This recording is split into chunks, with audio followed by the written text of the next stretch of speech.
নমস্কার বন্ধুরা, আমি মধুবন চক্রবর্তী। সঙ্গীত এক মহান যাত্রাপথ।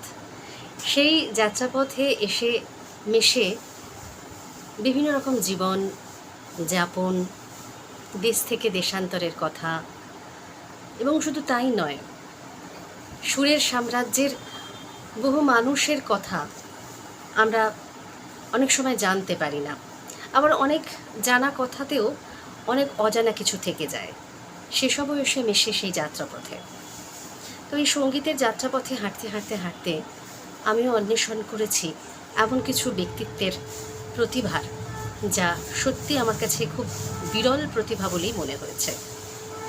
বেশ কিছু পত্রপত্রিকায় আমি লিখেছিলাম সেই সময়ের, অর্থাৎ বহু বছর আগের, যে সমস্ত নারীরা সমাজ থেকে অনেকটাই পিছিয়ে থাকতেন, অর্থাৎ পুরুষতান্ত্রিক সমাজে যাদের অবস্থান অনেকটাই নিম্নে ছিল, কিন্তু সেই সমস্ত নারীদের প্রতিভার বিকাশ ঘটেছিল পরে গিয়ে, কিছুটা নিজস্ব কৃতিত্বে, কখনো বা অন্য কারোর হাত ধরে।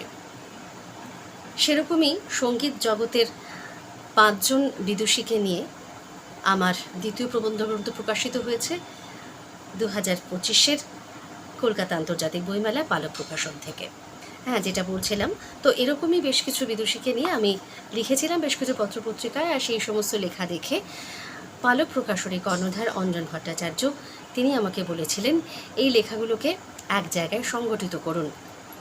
আপনার সুবিধার জন্যই বললাম, এবং আমরা এটা নিয়ে ভাবতে পারি বা আগামী দিনে এগোতে পারি বা গ্রন্থ আকারে কোনো কাজ করতে পারি। সেই ভাবনা বা পরিকল্পনাটা কিন্তু দিয়েছিলেন আমাকে অঞ্জনবাবু, অর্থাৎ স্বপ্ন দেখিয়েছিলেন তিনি। তাই পালক প্রকাশনের কর্ণধার অঞ্জন ভট্টাচার্যকে আমার তরফ থেকে অনেক অনেক ধন্যবাদ। অবশেষে সেই স্বপ্নই পূরণ হয়েছে, এবং এখানে একটু উল্টো দেখাচ্ছে। সুর থেকে সুরান্তরে দ্বিতীয় প্রবন্ধ গ্রন্থ পালক প্রকাশনী থেকে প্রকাশিত হয়।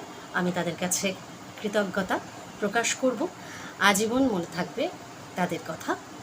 তাদের সাথে কাজ করে আমি আনন্দিত তো বটেই, এবং সেই সঙ্গে আমার মনে হয়েছে তারা খুব স্বচ্ছন্দভাবে কাজ করেন, সাবলীলভাবে করেন, এবং শুধু তাই নয়, অসম্ভব নিখুঁতভাবে কাজটি করার চেষ্টা করেন। কারণ এই বইটির ক্ষেত্রে আমার অনেক অনেক সময় লেগেছিল।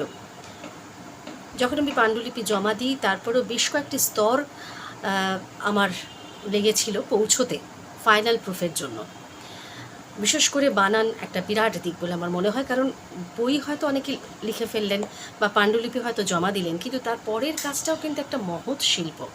আর সেটা যে প্রকাশনী যত নিখুঁত এবং যত তুখর, তারা কিন্তু সেই কাজটা খুব সুন্দর করতে পারেন। তো তারা কিন্তু আমাকে একেবারেই হতাশ করেনি। যে যে জায়গাগুলোতে মনে হয়েছে কোথাও অসঙ্গতি, তারা আমাকে জানিয়েছেন, বলেছেন, আমি সেই মতো কাজ করেছি। অবশেষে আমাদের এই বইটি প্রকাশিত হয়েছে। আপনারা জানেন, যারা বইটি কিনতে ইচ্ছুক তারা অবশ্যই এই প্রকাশনের সঙ্গে যোগাযোগ করবেন, কারণ বিশেষ ছাড়ে এই বইটি কিন্তু এখনও পাওয়া যাচ্ছে বলে আমি জানি। আর 1 আগস্ট থেকে 15 আগস্ট পর্যন্ত এই বইটি আরও বিশেষ ছাড়ে পাবেন। আপনারা অবশ্যই চলে যাবেন পুঁথিরাম দোকান, আপনারা চেনেন, সেই পুঁথিরাম দোকানের পাশে যে কমলা 3তলা বাড়ি, সেই বাড়ির উপরেই রয়েছে পালক প্রকাশনী, যেটি তাদের নতুন অফিস তারা খুলেছেন, যেখানে আমি বেশ কয়েকবার গেছি। সেখান থেকে এই বইটি আপনারা সংগ্রহ করতে পারেন। এটি আমার স্বপ্ন পূরণের বই। আমি চেষ্টা করেছি, কারণ এই মহান ব্যক্তিত্বদের জীবনী এত সংক্ষিপ্ত পরিসরে তুলে ধরা সম্ভব নয়, কিন্তু আমি চেষ্টা করেছি একটা ছায়া এবং একটা ছবি তুলে ধরতে। রয়েছেন গওহার জানের জীবনী থেকে বেশ কিছু অংশ তুলে নেওয়া, বেশ কিছু গল্প, বেশ কিছু কথা, তার জীবন যাপনের কথা এবং তার এগিয়ে যাবার কথা, তার প্রতিকূলতার বিরুদ্ধে লড়াই, এবং শুধু তাই নয়, রয়েছে ইন্দুবালা দেবীর কথা, রয়েছে আঙুরবালা দেবীর কথা, রয়েছে আখতারি বাই কথা, এবং সেই সঙ্গে অন্নপূর্ণা দেবী। আমি চেষ্টা করেছি এই 5 জন বিদুষীকে একটা জায়গায় তুলে নিয়ে আসতে।